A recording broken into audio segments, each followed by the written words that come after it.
TRS party గడిచిన 14 ఏళ్లుగా అది వాస్తవము. వాదన కోసము రాజకీయాల కోసం ఎన్నైనా మాట్లాడొచ్చు, కానీ ఇది వాస్తవం. ప్రజలు దాన్ని గమనించారు. రవికుమార్ గారు చెప్పినట్టుగా అనేక స్ట్రాటజీస్ వస్తున్నప్పటికీ మీరు ఇందాక ఒక మాట అన్నారు, పార్టీలో ఒక లక్ష్యంతో ఒక సిద్ధాంతంతో వచ్చి వేరే. ఇప్పుడు ఢిల్లీ విషయంలో బీజేపీ ఎందుకు మరి ఉచిత హామీల విషయంలో గతంలో విమర్శలు చేసి ఇప్పుడు అదే లైన్ తీసుకొని మధ్యతరగతి ప్రజలను ఆకర్షించే ప్రయత్నం చేసింది.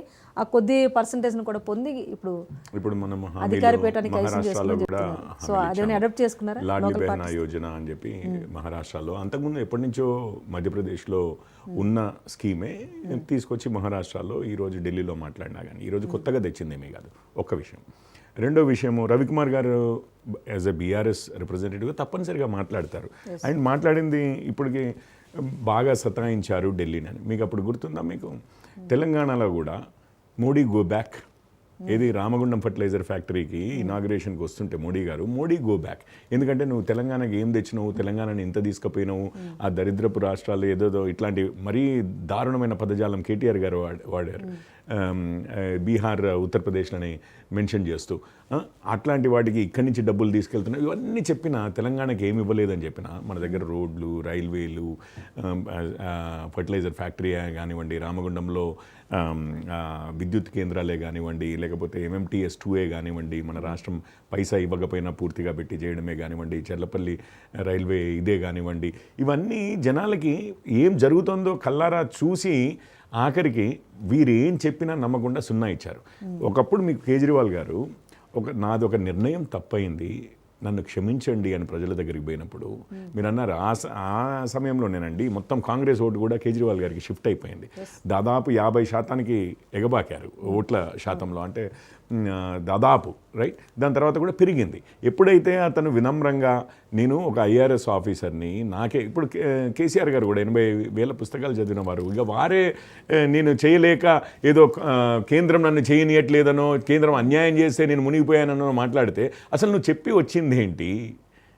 ఇతరులకు నేను అతీతము అని చెప్పి నువ్వు వచ్చింది నువ్వేమి చెయ్యలేక, అండ్ అది వేరే వాళ్ళ మీద నెట్టడం. అసలు నువ్వు చేయలేకపోతే చేయలేకపోయావు, నేను చేయలేదని చెప్పు. కానీ వేరే వాళ్ళ మీద నెట్టడం అనేది ఇక్కడ బీఆర్ఎస్కి ఎట్లాగైతే సున్నా ఇచ్చారో కేంద్రంలో మోడీ గారికే ఇచ్చారు ఇక్కడ 8 సీట్లు, అంతే కదా, కేంద్రంలోనే కదా. సో అట్లాగే ఈరోజు ఆప్ విషయంలో కూడా మీరు అది చేస్తాం ఇది చేస్తామని వచ్చిన వాళ్ళు ఆఖరికి కరప్షన్లో మునిగారు. మీకు ఒకటే విషయం అండి, ఇంకొక సారూప్యత చెప్తాను వీరి ముగ్గురికి. అవి మోడీ గారు గంగా, నమామి గంగే, అరవింద్ కేజ్రీవాల్ గారు యమున, మూసి, ఇక్కడ మన కేసీఆర్ గారు మూసి. అదే 2014 సమయంలోనే కదా ఇవన్నీ జరుగుతూ వచ్చింది. అందరూ అదే సమయంలో వచ్చారు కదా. 3 నదులని ప్రక్షాళన చేస్తామని వచ్చారు.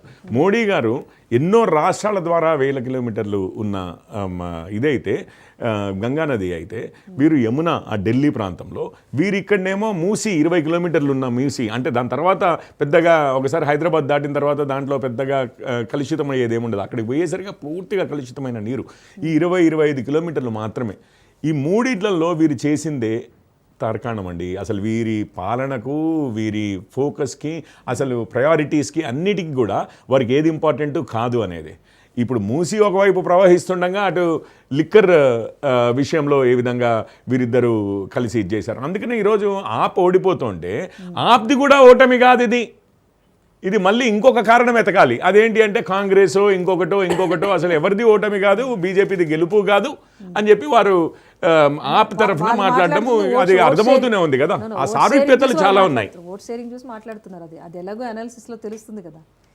ఓట్ షేరింగ్ అని కాదండి. ఒక్కొక్కసారి నేను చెప్తాను, ఇంతకుముందు తులసిరెడ్డి గారే చెప్తున్నారు 2+2 గణితంలో 4 అవుతుంది, కానీ రాజకీయాల్లో అంతకుముందు ఏమైంది, మహాకూటమి అనుకుంటాను, చంద్రబాబు నాయుడు గారు, కాంగ్రెస్ వీరంతా పోటీ చేస్తే ఇక్కడ పెరగాలి కదా. అసలైతే 21 నుంచి 19కి వచ్చారు కాంగ్రెస్ వారు. ఒక్కొక్కసారి కొన్ని కాంబినేషన్స్ ఎట్లా అవుతాయి అంటే అవి మీకు నష్టం చేకూరేలాగా తయారవుతాయి. ఇప్పుడు ఆప్ వచ్చిందే కాంగ్రెస్ ఓట్ షేర్ తీసుకుని, అంటే మనల్ని చంపి ఆప్ వచ్చింది. ఇప్పుడు ఆ చంపి ఆపొచ్చిన దానికి ఇంకెప్పటికీ నువ్వు చచ్చే ఉండు, ఇంకెప్పటికీ మళ్ళీ కాంగ్రెస్ పైకి రాకూడదు అని అనుకున్న నిర్ణయం తీసుకున్న రోజు వారు నిజంగానే జూనియర్ పార్ట్నర్గా సెటిల్ అవ్వాలి. ఇప్పుడు బీఆర్ఎస్కి అయినా కానీ కాంగ్రెస్ ఈసారి ఇట్లా వచ్చింది, కానీ అంతకుముందు ప్రయత్నం చేశారు కదా, ఎమ్మెల్యేలను తీసుకెళ్లారు, 2 సార్లు తీసుకెళ్లారు, ఆల్మోస్ట్ కాంగ్రెస్ జీరోకి వచ్చినంత పని చేసింది అసెంబ్లీలో. మీరు వచ్చి మా జూనియర్ పార్ట్నర్గా ఉండమంటే మరి అప్పుడు కుదరలేదేమో.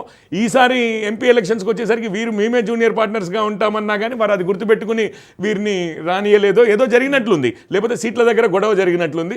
మొత్తం మీద అది అవ్వలేదు, ఆ కచ్చతో మాట్లాడుతున్నట్టుగా క్లియర్గా కనిపిస్తుంది. రైట్. ఇప్పటి వరకు అందిన సమాచారం ప్రకారం చూసుకుంటే కనుక ఇంకా రౌండ్స్ ఉండగానే ఇప్పటికీ కూడా బీజేపీనే హవా